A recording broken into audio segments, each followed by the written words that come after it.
loud. Okay, so now we're recording. Perfect.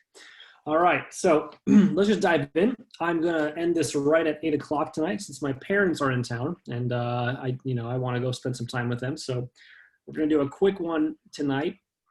I could probably speak for hours and hours about Beethoven 7, but well, let's not do that. Let's just I'm going to give you like a kind of an overview of the piece, some fun things about it, and then I'll kind of let you kind of set you on your way. Maybe you can do some of your own research, or we can talk through some other stuff. But for right now, let me just go into here and go into my perfect. So I think it should be you should be seeing my Google slide here if it all works well. Is that right, Josh? Is that what you're seeing? Yes.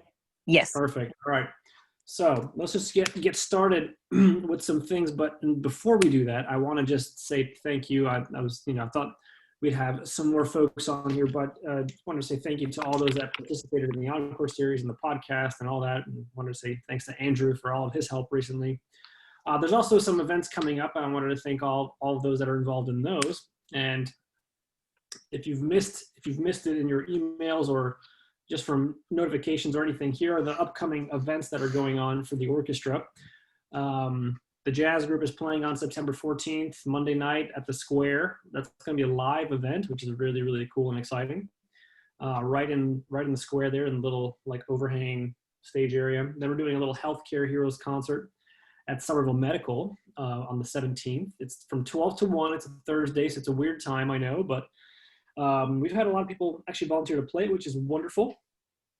And then we're doing a little memorial service. It's not a public event, but just do give some support and some love to all those that are playing for that event.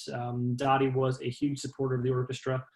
And so we'd love to provide some music for that occasion. And then there's going to be more info to come on the October 2nd event. I won't say much about it. All I'm going to say is it's Voices of the Masters. So that's going to be a chamber ensemble type of event. Andrew and I are still fine-tuning some details for it, so I don't want to speak too much about it yet, but just save that date to play or to listen. All right, now that we've got that out of the way, let's do some Beethoven. All right, I want to start actually by giving you some resources. And feel free to write these down, feel free to screenshot this, whatever you want to do.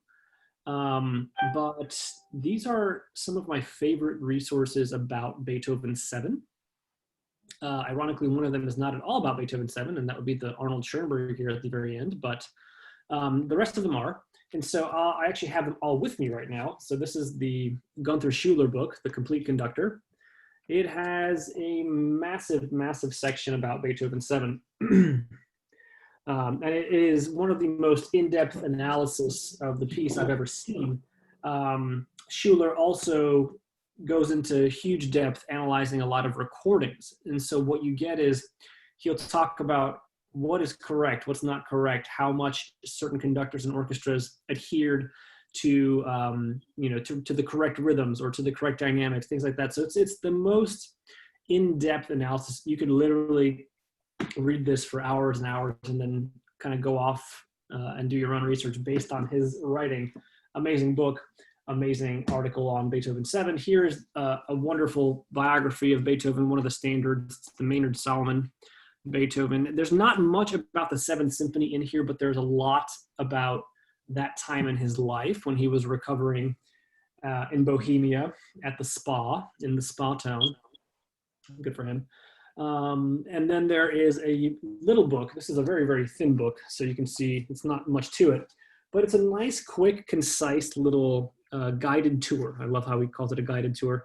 It's by John Bell Young. Great little companion. It does come with a CD, which I don't have a CD player, so it's kind of obsolete for me, but there's a lot of great little listening excerpts in here, and it's a nice, short kind of read on the symphony. If you've never kind of done any reading about it, it's really well written. It's just concise. It's nice to, to kind of, it's a fun little thing. It's a quick little thing, which is kind of lovely. Okay, and then the last one, this is more of a conducting text, but you get a lot of cool info from it in general because Norman Del Mar is pretty wonderful. And so those are the sources that I use. And then the last one, I don't have a paper copy of it, but it is called The Structural Foundations of Harmony. It's by Arnold Schoenberg. And this is actually an amazing text that I think oftentimes in music education, these days at least, we're in a kind of a new time for music education. And I would say these days, we don't really talk about why harmony is so important in music and how it creates a story from beginning to end. Why chordal progressions and harmonic language dictate, tension and resolution, dark, light, loud, soft, how all of these things kind of work in harmony. And so Schoenberg's book, and we all kind of know Schoenberg as like, this he's the beginning of the 12-tone method, and it's the second Viennese school, and it's music that has literally zero melody. But this text is kind of, if that's all you know about Schoenberg, it's going to change your perception completely about him as a composer and as a musician, because you really begin to appreciate how well he actually understands melodic and Western tonal harmony. He just made a lot of choices to go the opposite direction. But he has actually a really cool section about Beethoven 7 in that book. So that's a great read just in general. In general, if you want a good music read, that's if you like heavy kind of content, that's it for you. Okay, so without any further ado, those are the sources that I've been using. All right, quick overview. So let's dive into the piece really quickly. It's comprised of 4 movements. It's a very typical kind of Beethoven symphony, kind of on the classical romantic bridge, as we know, in that it was written in 1812. I did not write that. I did write that, but it's not here. I must have deleted it by accident. But it was written in 1812. He began writing it in 1811, and then it was completed in 1812, first performed in 1813. So it was a very long process for this piece to come to light. It's in 4 movements, like I said, the typical kind of slow, fast opening sonata form, and then the sort of slow second movement, the now presto scherzo type third movement, and then finally a typical kind of Beethovenian allegro fourth movement. So in a sense, it's kind of what you expect from a Beethoven symphony in terms of structure, which is kind of nice. The average duration of the piece depends a lot on the ensemble and the conductor and what cuts they choose or choose not to make. And so to give you an example, the average duration is 36 minutes, but the shortest I've seen is 32 minutes total, and the longest I've seen is 46. I'm sure there are shorter and longer just from my time listening and performing this piece. That's what I've come up with. Instrumentation, typical kind of Beethoven symphony, double winds, strings, typical cello bass writing, evolved of course, but as far as instrumentation, there's no trombones, there's no tuba, there's trumpets, there's horns, there's timpani that play a huge role in this piece as well, but it's a typical instrumentation. Now, how they are used in the symphony is arguably one of the coolest kind of parts of this whole piece, and I really hope we get to do it in the spring when we're back, because it sort of flips the script on what your expected role in a Beethoven work is. The timpani has some extremely important lines. The cello bass have these extremely important rhythmic figures, and anyway, getting ahead of myself. If you would like a score, I don't even know how I can't link you the score, can I? Like this, but I can send it to you in the chat, which I will do in a second. So you can follow along with me. So that's kind of a brief little overview. I mentioned it was written in 1811. And really this was premiered at a charity concert for all of those that were wounded at the Battle of Hanau. And so you got to kind of put yourself in the time frame here. This is Napoleonic Wars at its fullest. And so this is like 1811, right? This is not even, we haven't even gotten to the point in time yet where Tchaikovsky was writing about, meaning like the overture of 1812, where, Napoleon invaded Russia and then failed miserably. And so it became a huge kind of piece of pride for Russia, and Tchaikovsky in that piece we haven't even gotten to that point. So the Napoleonic Wars in Europe are full-fledged. I mean, fully, very much in the middle of the continent. Um, and um, and so kind of imagine that time frame. And so he wrote this piece, and not necessarily with the purpose of writing it for a charity concert for wounded soldiers, but it came to light in that way, thankfully, through that avenue. It was a huge concert when it first premiered the piece.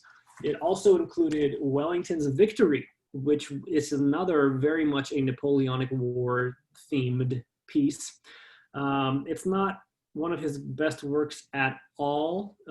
So you really kind of can't compare how good this concert was, the premiere of the 7th versus the premiere of the 5th and 6th, when he also premiered both of those symphonies the same night, but also like was it the choral fantasy? I forget what it was, some sort of mass.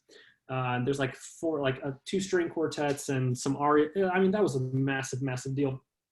This one, important in other ways, of course, but in a different way, I guess. So anyway, this is an interesting piece to kind of start. Let me see what else we have. Oh, no, that's right. Let's dive in. So we're pretty much there.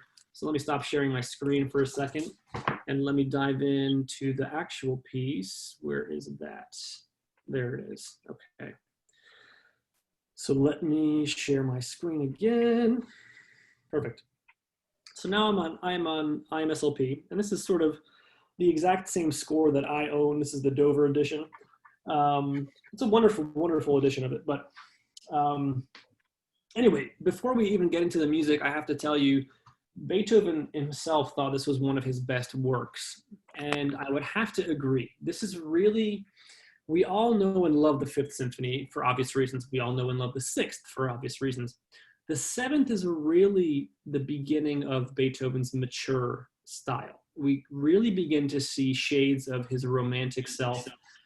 We begin to see his very different usage of instrumentation, how he uses colors, how he uses rhythms, tempos, forms.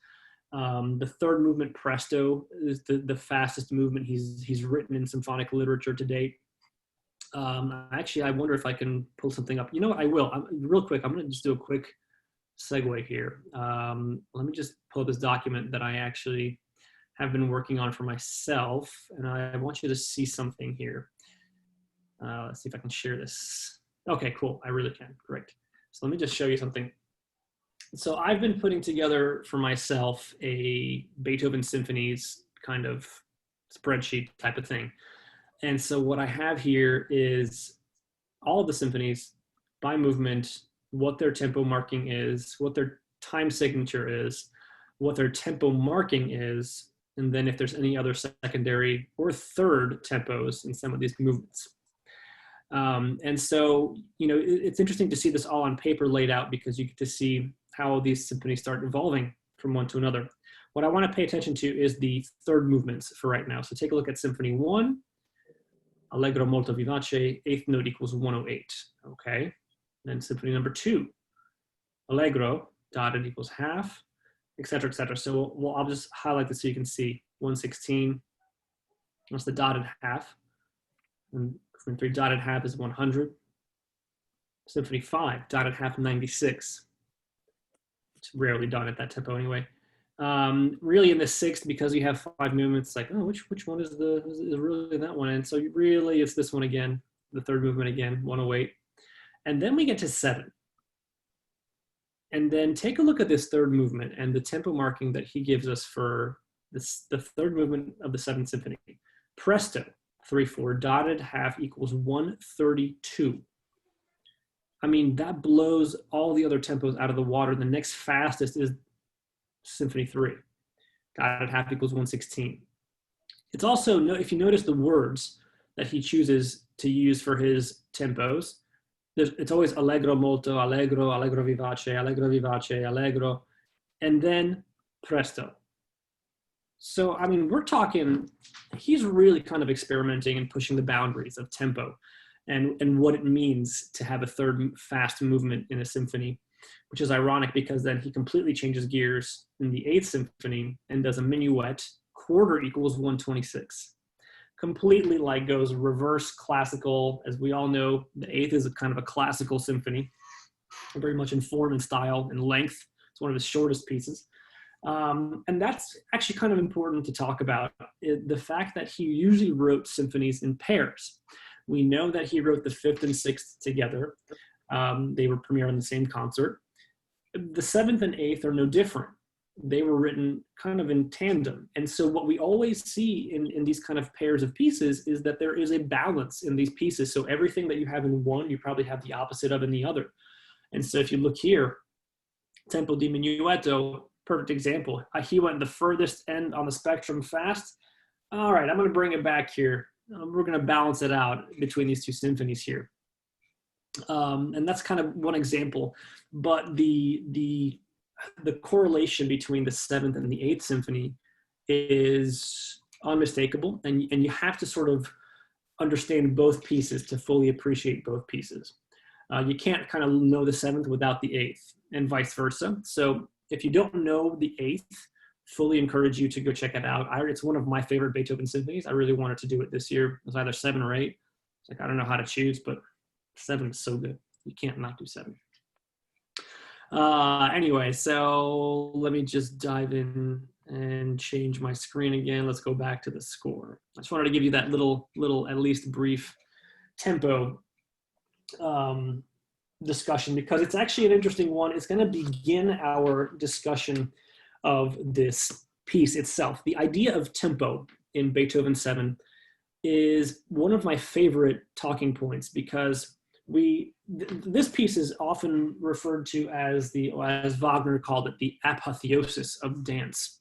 It's the fullest embodiment of dance and rhythm, and it really is a fully, it's an exercise in cumulative rhythm. I forget who said that, but I had it written down on my score here. I just looked over here, and it really is an exercise in cumulative rhythm. And so we're going to begin tonight's discussion. I don't know how many of you have seen my blog post from like a month ago. It's one of my last ones. I haven't written a blog in a long time, but one of the last ones I did was Beethoven 7. And one of the things I talk about in that post is the opening tempo. And so that's actually where we're going to begin tonight, because it's one of my favorite discussions about Beethoven 7. So, all right, we have this marking here, and it says poco sostenuto, quarter note equals 69. Okay, got it. Pretty literal. Quarter note equals 69. Understood, no problem. But let's actually look at that a bit closer. Poco sostenuto, meaning what? Meaning a bit more sustained, right? A bit sustained. That's a bit of a relative term, isn't it? I mean, really, a bit sustained based on what? Based on what criteria here? And so we have to kind of look at this as like, well, it must be related to something. And this is actually what Arnold Schoenberg talks about in his book, Structural Function. And it's kind of one of the coolest things. And so Gunther Schuller talks about it in his article as well. He mentions Schoenberg's article, but then doesn't really go into depth about it, which is very anti-Gunther Schuller, for those of you that know it. He's the kind of person that, like, if he tells you like a fact, he's going to tell you exactly why that fact exists and like what his opinion is on it. For this point, he was kind of ambiguous. So without further ado, let me tell you what the big secret is here, for those of you that don't know. Schoenberg is convinced that the opening tempo of this symphony is not quarter note equals 69, but rather half note equals 69, which means that the quarter note now becomes what? 138. 138. Now that's pretty interesting. Okay. Now let's just think about that for a second. We all know this is a pretty slow.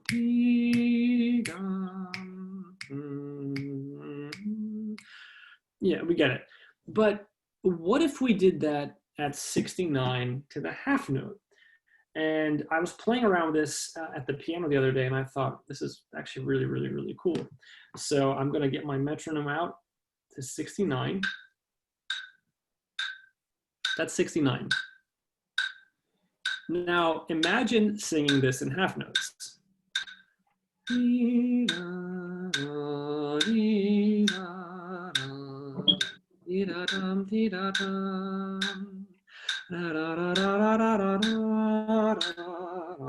It actually really, really works. It's still a very kind of pleasant, jovial, sustained, very kind of pastoral, lyrical, beautiful, open fourths and fifths melody.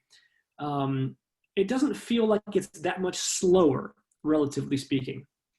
And let's talk about why that is. And I'm going to skip around a lot today, so forgive me in advance. But before we go on, I see that my computer is telling me to plug the battery in, otherwise it will not end up well for any of us tonight.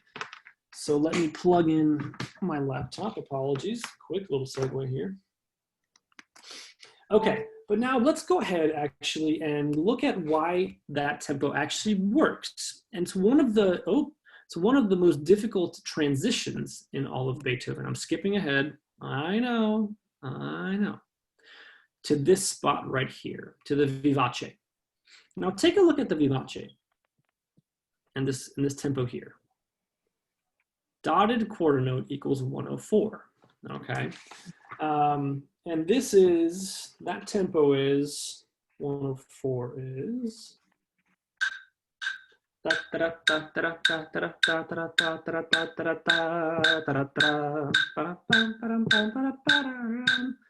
all know that. But the tricky thing is, how do you get to that?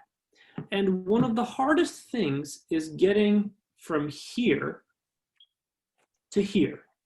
Now this is before the vivace. 1, 2, 3, 4, 5, 6. Really 6 before the vivace. Now let's just go ahead and talk about this because look how empty these measures are, okay? Now what you see here, first beat here, 16th, 16ths on beat 2 as well, and then 8th note, and then it gets sparser and sparser. You have 8th notes here, 8th notes, 1 quarter, 1 quarter, quarter, quarter with a 16th. So it really thins out in texture. If you do it at 69, there's so much empty space and silence.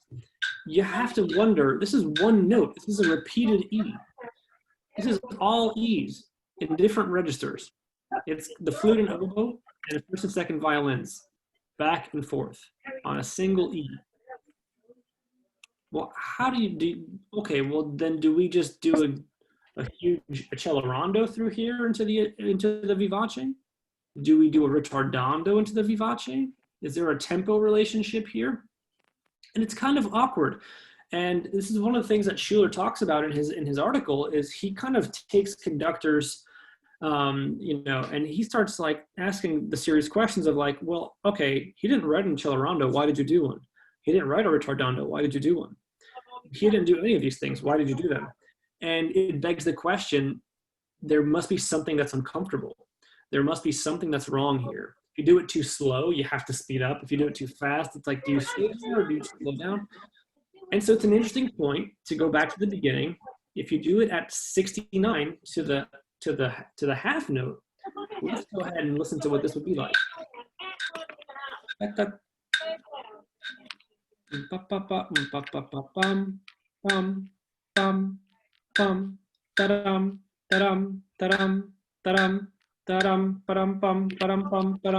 it actually really works. It's really, really kind of simple. And the marking would make sense because in the vivace at the 6/8, that's a typical kind of 2 pattern. I mean, da da da da da da da da da da da da da 1 2 1 2. Poco sostenuto would be a little bit slower than that. 70 1 2 1 2 is a bit more sustained than the vivace. It's longer note values. It's an interesting discussion point. I was discussing this with our principal strings, and I was telling them my idea. I really wanted to try this at maybe not half note equals 69, but at least half note equals like 60. And I was talking about it with Alex Boissonneau, and he was like, it actually kind of works in the bowings and really well if you do it at a bit of a faster tempo than 69. So it's an interesting little thing. It's an interesting little thing. But it's a question that is often not answered, is how you solve that transition. Anyway, but let's actually go ahead and dive into this vivace section. I skipped through it already. Where is it? There it is. And take a look at this rhythm form, because what we're going to see, this movement is really formulated on 3 rhythmic motives, and they're all very much similar, and they're very much the same. This is one of them. Dotted 8th note, 16th 8th note. That's one rhythm. And you see it so much. I mean, you're already seeing it so much here. I mean, it's endless. And it's like, it's growing. This whole thing is built on that. And then, but just a page later, he introduces another variation of that rhythm. And this is going to look like it's not that different to you. But let's take a look at this moment right here. This is right before, I think, the very first fermata is the fermata. It is the first fermata after the vivace. Let's take a look at this. Dotted 8th note, 16th 8th note. Got it, fine. Ooh, how about this? 8th note, 16th rest, 16th 8th note. That's different. Oftentimes it's not done differently enough, but he's obviously being very specific here. How specific? Well, he even gave you staccatos here, and these are implied in this measure as well, the staccatos. It's sort of like an implied simile. There's a staccato in this measure as well, but then he changes the rhythm. Now, this does mean separated staccato. So what does this mean? That means there's a literal space here. So he really wants that to be very separated, very secco, kind of very, very, very, very different in feel. And so he gives you a sforzando on each one of these big beats, almost as if it's like sting and really get that first note across. And what you hear is the growth of the chord, bum, bum, bum, bum, and you end on the 7th, the dominant chord of A major, which builds tension more and more and more. It's a wonderful moment. It's a wonderful, wonderful, wonderful moment. Anyway, so one of the first times that the trumpet and the timpani actually come in and play a significant role is right after this fermata, and that is right here in this rhythmic ostinato. The same rhythm that we just pretty much heard begin this vivace. The trumpets and timpani are kind of like, oh yeah, just in case you forgot, here's what's important. We want you all to listen. Trumpets, timpani, and bass in tandem. These really kind of rumbling, incessant, while everyone else is kind of playing out the melody. And I'm skipping over the obvious things like the melody and how it's constructed. It's very similar to the 6. It's very pastoral, very lyrical. It's written in very similar woodwind colors. I'm skipping over all that because I'm into like the juicy details right now, which are really, really cool. And hopefully get you kind of revved up and jazzed up just like I am. Okay, so after the trumpet and timpani moment on the next page is right, where is it? There it is. Okay, so take a look at this woodwind line here. Bum, bum, bum, bum, ba-dum, ba-dum, bum, bum. What you don't often hear is not only this trumpet timpani rhythm here, but this canonic response in the bass. Bum, bum, bum, bum, ba-dum, ba-dum, bum, bum. It's very much a response to the woodwinds in a very different contrasting register. One of the ways Beethoven started playing with instrumentation, he started realizing there's a call and effect opportunity here in different ranges. And it's one of the coolest things about this symphony is how he explores range. And so he gives the basses a very important line here, which is never really heard, and it's too bad because it's so cool. Such a really, really cool special moment. And even he continues that motive.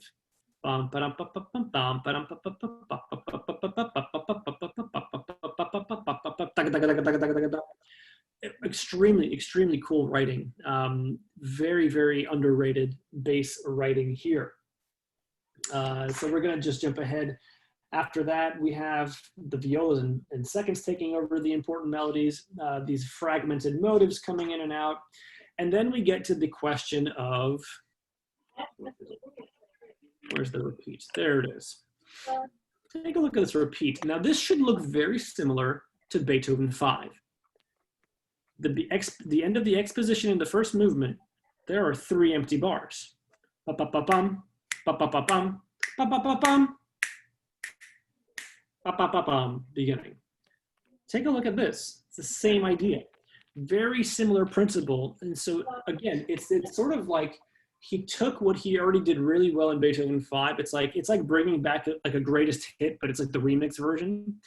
It's kind of, here's like Beethoven 5 remix. It's that he gives you this this cadence, this cadential figure, bum bum bum bum bum bum bum bum, but not really. It's kind of unresolved.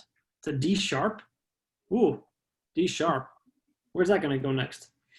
Well, it could go back to da da da da da da da da da on the E, which is the next step up here, because we really just did E, F sharp, G sharp, A, B, C sharp, D natural. It's like an E scale. It's like an E bebop scale, which is actually kind of cool, very jazzy.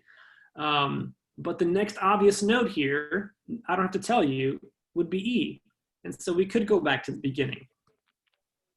We could. Or we could continue on. And this is a really interesting debate in Beethoven symphonies in general. Traditionally, the exposition of the sonata movement is repeated. Why? Because there's a few different reasons why, but the main one is that they wanted you to make sure that you understood what the main themes were, why they were important, to hear them again, how they interplay with everything else. They wanted to give you a second chance to hear it. We're in the era where recordings don't exist. You can't just be like, rewind. Let me just go back 20 seconds. What was that? You can't do any of that.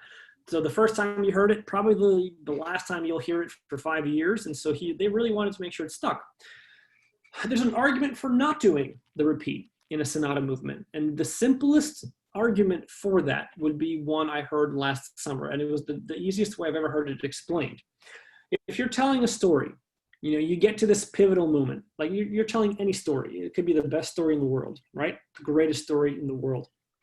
And you get to like the meat of the story, to like the heart of it all, like the main conflict, the drama. And then you're like, let me go back to the beginning real quick. Let me just say that all one more time, okay? Yeah, bear with me. Here we go. From the beginning. Why? Now, you can easily say that, well, it's such beautiful music, we have to play it again. But why? We've already begun the story. We've already gotten to this really tense moment.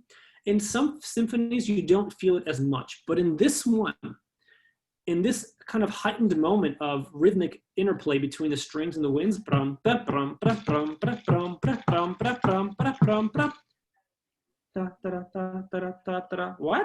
That makes no sense. That makes no sense at all. Why would you go back to the beginning of the vivace? And so I'm of the opinion that you do not repeat this exposition ever, because it breaks completely with what Beethoven's trying to tell you, which is he's playing again with the idea of what a scale is.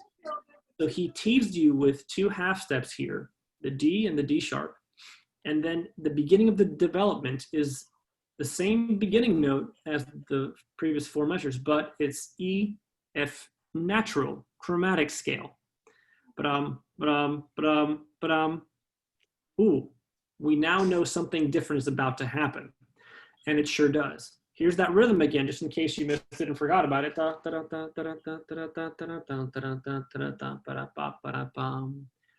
And it really is like the beginning of the exposition.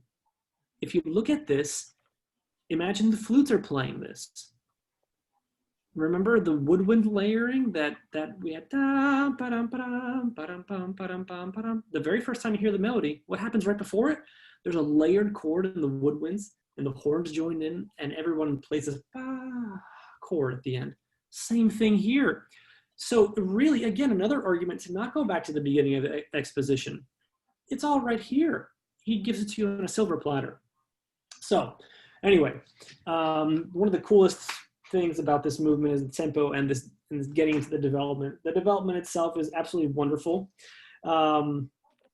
Absolutely wonderful. But now I want to jump ahead. This is going to be measure 249. This is letter H. Now we don't have any letters in this course. I'm going to have to just, I think it's the next page after this. Is it? Yes, it is. Okay. take a look at this spot. Now this is in your scores, if you're following along, this would be letter H right here, the fortissimo. The fortissimo right here is letter H. So the third bar of letter H. And take a look at these rhythmic figures. Remember we talked about one and two already? Here's that different one with the 16th rest. But then here's the first one.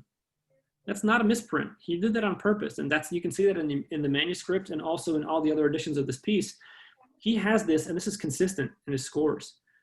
It's a complete contrast in colors. Woodwinds do one very specific rhythmic thing. The strings sustain the pitch. And that's a huge contrast in sound. In Baroque playing, sometimes you'll do like a pizzicato figure while you're also playing that arco for a different kind of articulated effect. It's the same principle here. He's taking this kind of Baroque idea element and going even further with it here. So it's a really wonderful moment, and it's not a misprint, and it's often overlooked. And it seems like a minor detail, but in this piece, everything is about rhythm and how specific you can be with it, because it adds so many different layers of color and expression and just gesture. Shortly after that, we actually get to the recapitulation.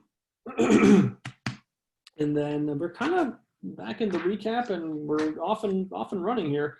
What I love is the moment at letter N. So I'm going to jump ahead to, what is this? Tag on notes. Yeah, let's go ahead and jump to measure 401. But again, I don't have these.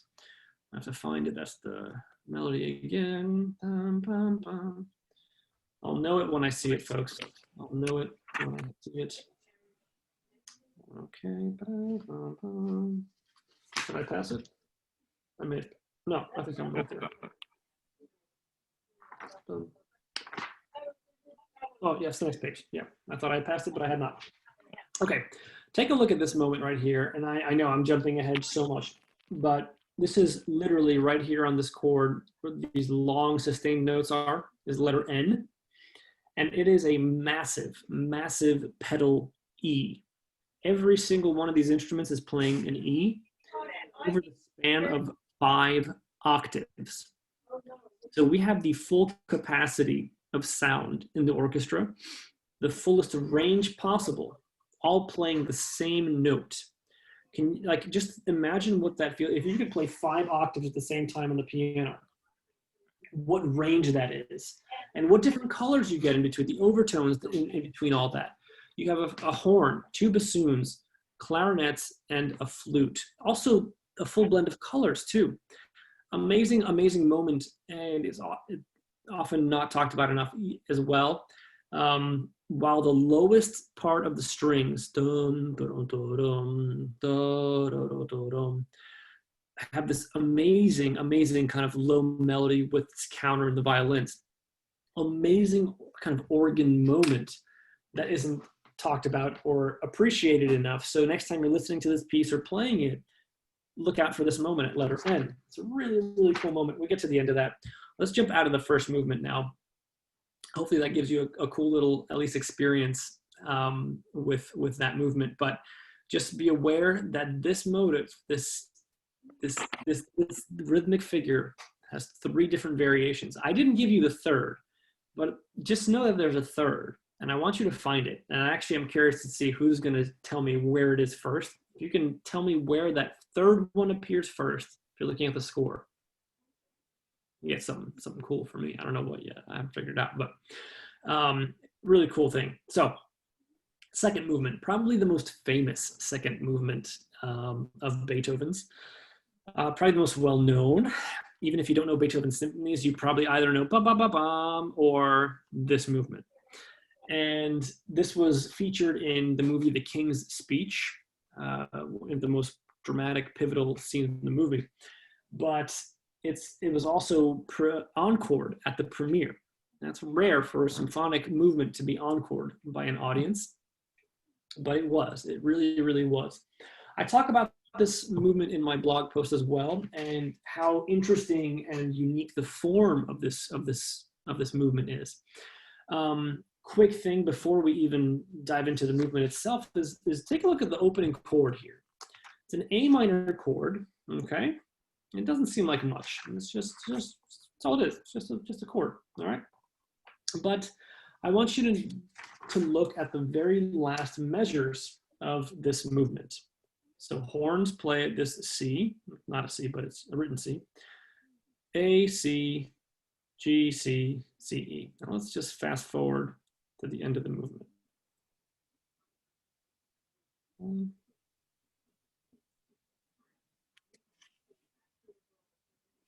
That chord look familiar? It's the exact same chord that begins and ends the movement. It's a really, really cool kind of bookend. And so what that chord does, it sets the mood, of course, it sets the character, the color of it, but also the static nature of it, then nothing happens. It builds tension. There's a lot of functions that one little chord does. It's also very hard to balance that chord. You can spend probably 20 minutes in rehearsal balancing and fixing this one chord, and it wouldn't be time wasted, actually time very well spent. And then we have the very famous bum, bum, bum, bum, bum, bum, bum, bum, bum, bum, melody that you all know well and love. Beautiful, beautiful, beautiful, beautiful melody, haunting melody. And it's, when I first heard this symphony, I couldn't tell you that the first and second violins weren't playing in it.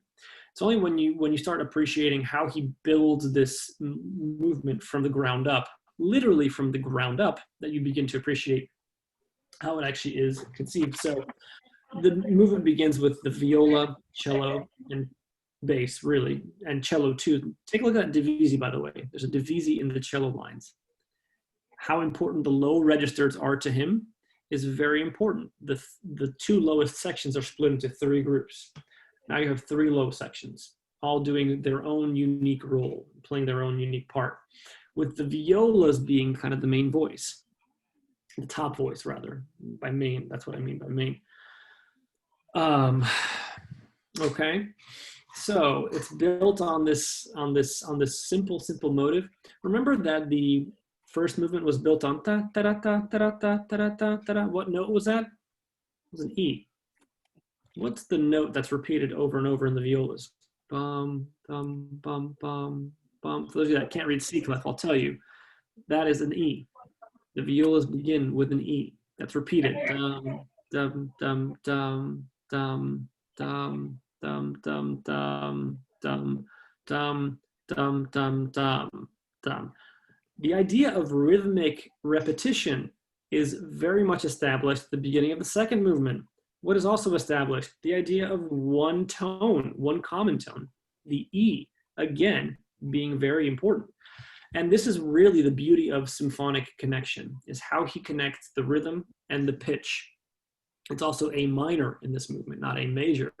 It's a slight change in color, but that one note difference gives this beginning a completely different meaning. Okay? And we can talk about the melody itself and how amazing it is. One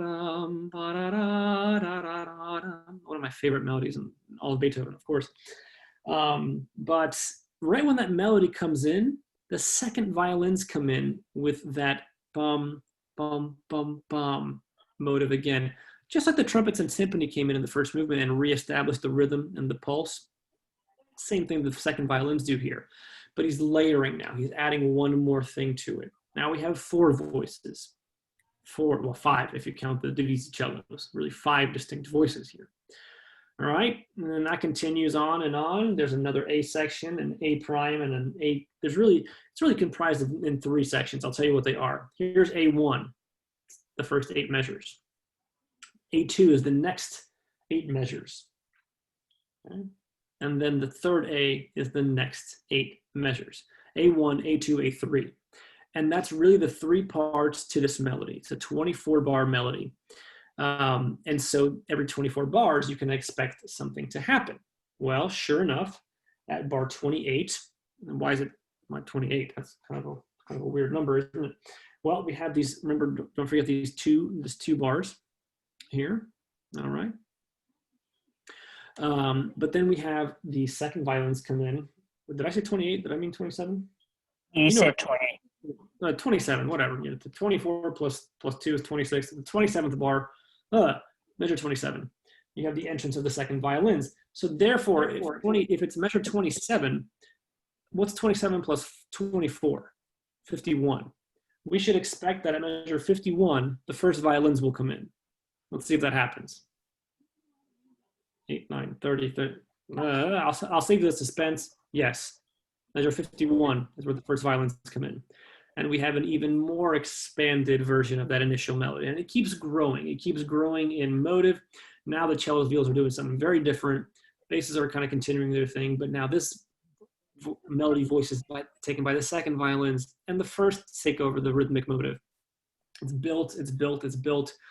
Woodwinds come in here with very warm, very dark colors. The oboe and the bassoon, the double reeds, have that very kind of full woodwind color that come in here. And then finally the tutti.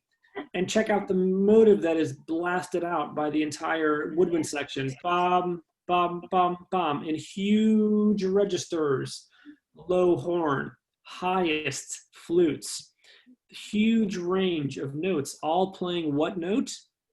The pedal E, over the course of, again, several octaves. How he fuses movements together is absolutely incredible. Okay? This continues, it continues to grow. It's absolutely beautiful. And then all of a sudden we have this major section. What? Okay, that's different. I mean, it's slightly different. And now we're in A major. And the woodwinds, again, the clarinet, the bassoon, kind of the most famous Beethoven woodwind duo, take over this melody and harmony too. It's absolutely stunning. And then after they're done, we'll get back to the A minor section. But before that, I want to talk about this little moment right here on the horns. You actually see my cursor on the screen when I do this, or can you not? I can see it. You can see the cursor. Very good. These octave Gs are often swapped, and these four measures are often swapped in the horn parts. The conductors may tell the first player to play the lower part and the second player to play the highest part. Why? Because it puts the second player in a better position to play this second horn solo. Bum, bum, bum, bum, bum, bum, bum, bum, bum, bum, bum, bum, which is often mistaken and thought, oh, the first player must be playing that. No, it's the second horn solo, and second horn players are very proud of this moment, so don't take it away from them, conductors. But often these are switched, and so this is a very cool moment, and we can talk at length about why he chose to give it to the second horn. There's a very specific reason, but it gets into, let's just go ahead and say that it's all about his use of ranges and rolls of ranges. Okay, so we get back to this A minor section here. Excuse me. But right after this moment is a really cool nod back to his Fifth Symphony. It's almost like he's like, hey guys, remember I'm the same guy that did that. That's me. He has this moment right here. We've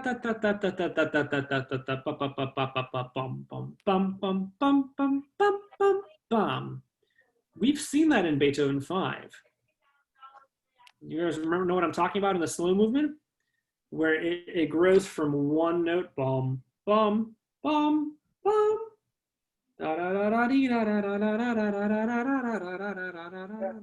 It's the same exact moment. Bum, bum, bum, bum, bum, bum, bum, melody. It's the same moment.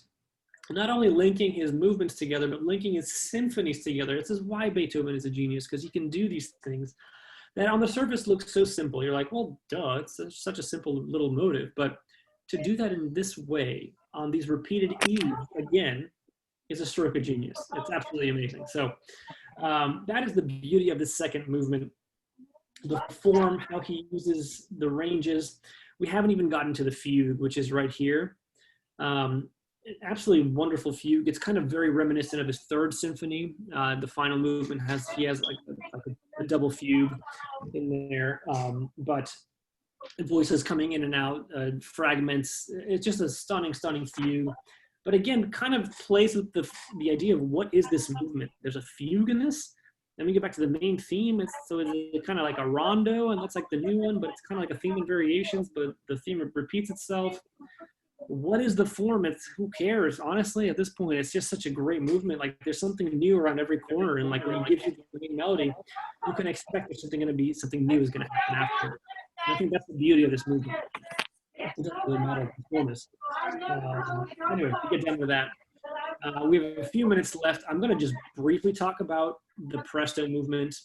I mentioned it's the fastest movement he's ever written, and it is imperative and so important that you think of this movement in larger gestures. Don't look at it per note or even per measure, because you will not catch up and you will not keep up. It's important to think of this movement in groups of maybe 4 measures.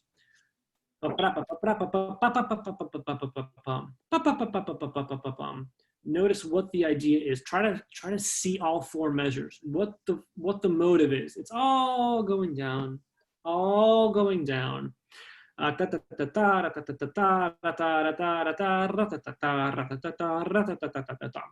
So you really think of this movement in larger gestures. It will help your playing, it will help your listening, it will help your comprehension of this movement. Anyway, this is an ABA, typical kind of minuet, scherzo, whatever you want to call it, ABA form, except it's not. Why? Because there's an extra BA here. It's not an ABA, it's an ABA BA form. So it's a unique use of form. Again, second movement, very unique. Third movement, very unique. Just when you thought he couldn't do anything different, he does a lot of things different. It's also an A major. And an interesting point about this movement is in F major, typically the clarinets are switched over into B flat. Not essential for you guys to know that as non-conductors, but just so you know and appreciate this, he keeps the clarinets on A horns throughout the entire piece, which is a stroke of genius actually because of how different the colors are. But it's actually an amazing kind of consistent mark of consistency he gives the player. And we can talk about why that is. I'm curious actually what all of your theories are as to why he does that. Clarinet players, if you know, let me know what you think or what you think the answer is. But I'm curious to know what you all think as well. Why does he keep the clarinets in A instead of B flat? B flat horns are a bit easier to play. You could argue they're a lighter tone, so it would actually fit this kind of presto dance kind of form. Why did he keep it in this very kind of warm, lyrical A clarinet sound? Let me know what you think. For now, we'll kind of go through it, and you can really kind of talk about repeats, no repeats, not really important. What is important is how he kind of links 2 phrases on top of one another. And this is, so I'm going to go to, this is measure 55, 6, 7, 8, 9, 61. Measure 61 if you're following along. And I'll show you where that is in the score. This is where the it's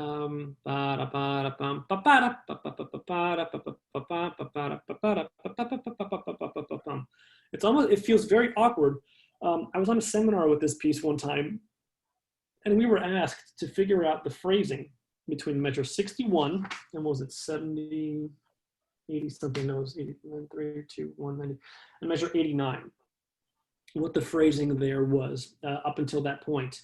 How is the phrasing here? And you'd think like, oh, it's just in groups of 4, like we just said, like at the beginning, but it's not. At measure 61, you have a 5-bar phrase. 5-bar phrase. The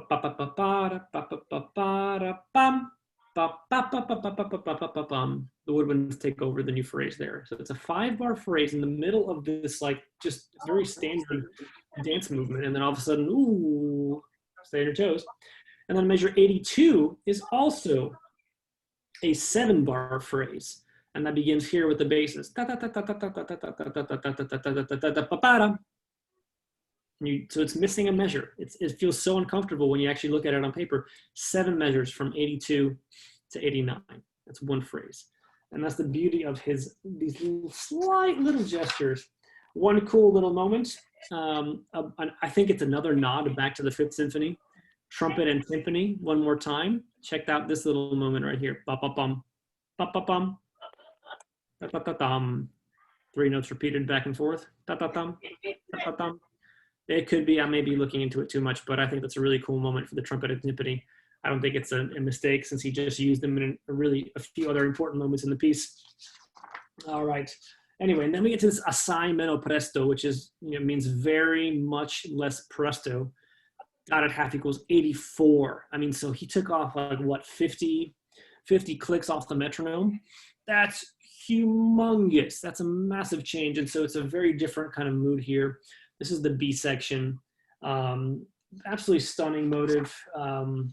Again, we can talk about this more at length, but for the purposes of our discussion tonight, just know that the form is unique. This comes back later one more time. The presto comes back, and then there's the ending of this movement is actually really kind of cool. Whoops, did I go too far? No, I did not. Where's the ending of this movement? No, it's a long third movement, isn't it? Really plays with it. Let's find it. Come on. Man, this is long. Keeps on going. Here we go. The very last few bars of this. He even writes out coda. And then he gives you this assai meno presto section one more time. Dee-da-dum, dee-da-dum. Just a brief little one to make you think like, oh, he's going back and doing that again? Like, oh, I wonder what's going to be different this time. I'll tell you what's going to be different this time. Bum, bum, bum, bum, bum. Ending, done. Whoa, okay, that cool. So he really starts getting liberal with the idea of how to end a movement like this. And it's a really gorgeous stroke of genius that he decides, you know what, coda, it's going to be short and sweet. 4 bars, 5 bars. 13 measures, that's it. Sustained chords over 4 bars. And in the previous sections, that was the transition into the assai meno presto. And so the listener would hear that. You've heard it a few times now. Oh, and there's the assai meno presto. Man, he must be going back to that again. Like, it's the 3rd time now he's doing that? Okay. Well, that's kind of weird. I wonder what's going to happen now. Before you even get that thought out of your head, dum, dum, dum, dum, bum. Piece is over. Whoa. Well, now I'm on the edge of my seat now. And because you're on the edge of your seat, the fiery opening to the 4th movement is even more important. Dum, tagadum. Dum, tagadum. Whoa, whoa, whoa. Fortissimo. It's still fortissimo. And the best way to get from movement 3 to 4 in the piece like this is to not do the typical, like, drop your hands, take a minute, stretch your hands out. There's a break between movements here. No, it's to keep everyone on the edge of their seat because they just massively got this moment of like, what? Oh, keep them there and go into the 4th movement. And check it out. What notes repeat? Ease, ease, repeated ease. Have you seen that before? Dum da dum, dum da dum. Da da da da da da bum bum bum bum bum da da da. Another way to link movements together. So now all the movements in this piece are linked together. Amazing, amazing, amazing moment. And this is kind of a relentless kind of energetic frenzy.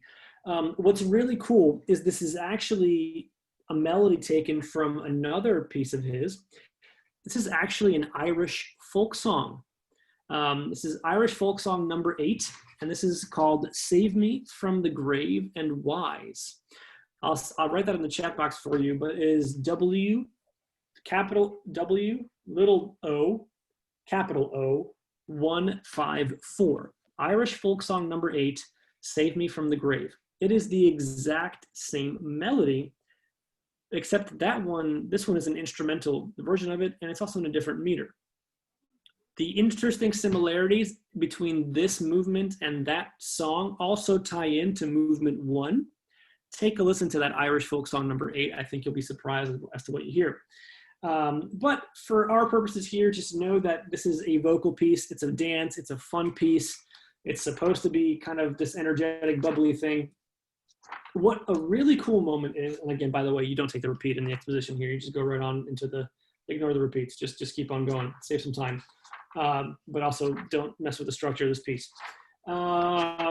But it's the really big moment is towards the very end of this piece. I'm skipping ahead a lot. This is the last thing we'll say about this piece. I skipped so many things that I don't even know if I'm, you know what? Let me just do this. Oh, yeah, I see it. I see it. I see it. I see it. I see it. Okay. 22 to 54. Dee, da, dee, da, dee. Okay, I see the bass part here. Means we're close to it. Check out this bass line, by the way, this relentless E, D sharp, E, D sharp, E, D sharp.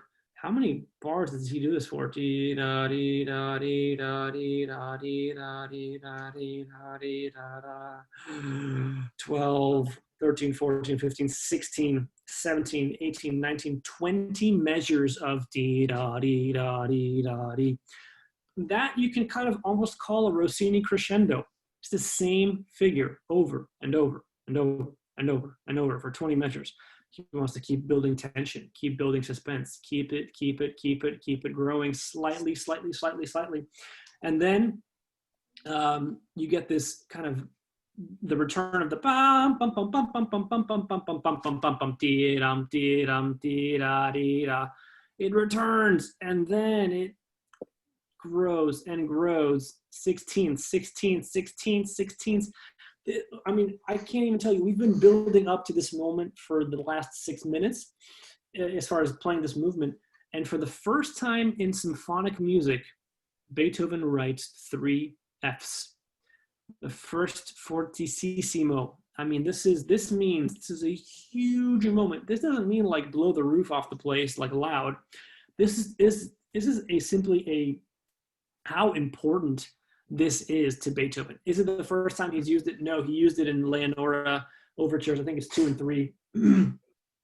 Was it 7? I think 7 years before he wrote this piece. But this is the first time in symphonic writing he's done it. So this is kind of an operatic gesture. Leonora was the overture to what? Fidelio in opera. Very dramatic kind of piece. And this movement is based on a vocal piece. So to me, Beethoven is channeling inner drama in this moment. It's not necessarily it's the loudest part of the movement, but it's the most important because he's saying, this is really it, guys. Here it is. I can't give you any more than I'm giving you here. And to further reaffirm that point, on the next page, we have another one. It wasn't a mistake. No, he's giving it to you again, ×2. And that is the way that this piece ends, on the biggest dynamic gesture that Beethoven has ever given us. So absolutely amazing moment. And that's how we end this piece. So wonderful, wonderful, wonderful piece. Again, we kind of just touched at various spots, a few moments in the symphony. I encourage you all to investigate and go check this piece out. Hopefully I've given you some tools and some fun little ways to think about it, investigate your own little ways, but just go enjoy it. Just go enjoy this piece. It's meant to be.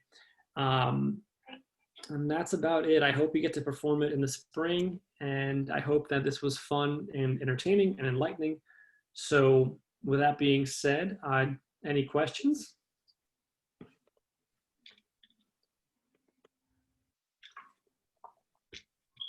No questions. Okay, great. Well, thank you all so much for being here. Happy Labor Day. I know that there weren't many of us on here, probably because it's Labor Day and everyone's celebrating as they should be. My parents are here. I'm going to go spend some time with them, but thank you all so much for joining me tonight. Hopefully this was fun and enjoyable, and we'll see you in 2 weeks. We'll have another bit of a social hang, and we'll talk more then. So until then, everyone, we'll see you in 2 weeks.